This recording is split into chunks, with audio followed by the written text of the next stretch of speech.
COVID-19 menular, betul? Kita semua udah tahu itu.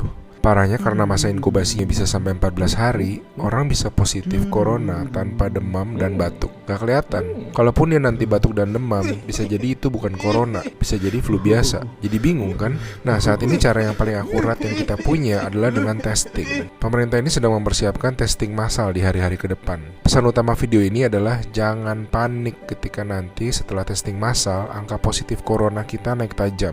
Kenapa? Ibaratnya selama ini lampu yang nyala itu cuma lampu kecil aja, sehingga kasus yang kelihatan ya sedikit. Tapi begitu lampu-lampu lain dinyalain, baru semuanya kelihatan. Jadi kalau nanti dalam sehari angkanya naik tinggi, artinya bukan dalam sehari tiba-tiba terinfeksi menyebar. Oh my god, penyebarannya cepat sekali, dalam sehari naik sekian. Lebih tepatnya, dalam sehari kelihatan banyak kasus positif yang terinfeksinya itu dari kemarin-kemarin, tapi belum kelihatan. Ngerti ya bedanya ya? Pahit emang rasanya ngeliat fakta, tapi ini penting banget. Makin kelihatan, makin mereka bisa diisolasi sehingga nggak nularin ke orang-orang yang lebih banyak lagi. Korea Selatan tuh ngelawan COVID dengan cara ini.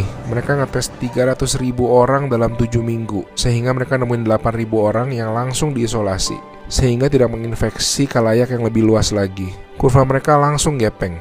Alasan lain untuk tidak serta-merta panik, COVID-19 itu penyakit dengan berbagai tingkatan menurut WHO. Secara statistik, sebagian besar kasus-kasus yang akan positif nanti akan masuk ke dalam kategori sedang. Dan secara statistik, kebanyakan bisa sembuh. Tetap berbahaya, tetap harus sangat waspada, tapi lengkapnya baca-baca jurnal resmi WHO ya.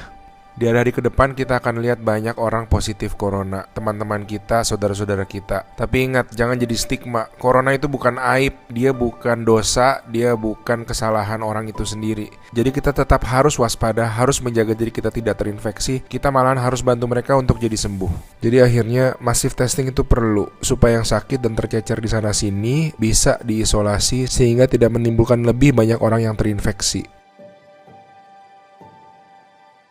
Pahit rasanya nanti ngeliat angka-angka ke depan, tapi ini langkah yang sebetulnya sangat positif.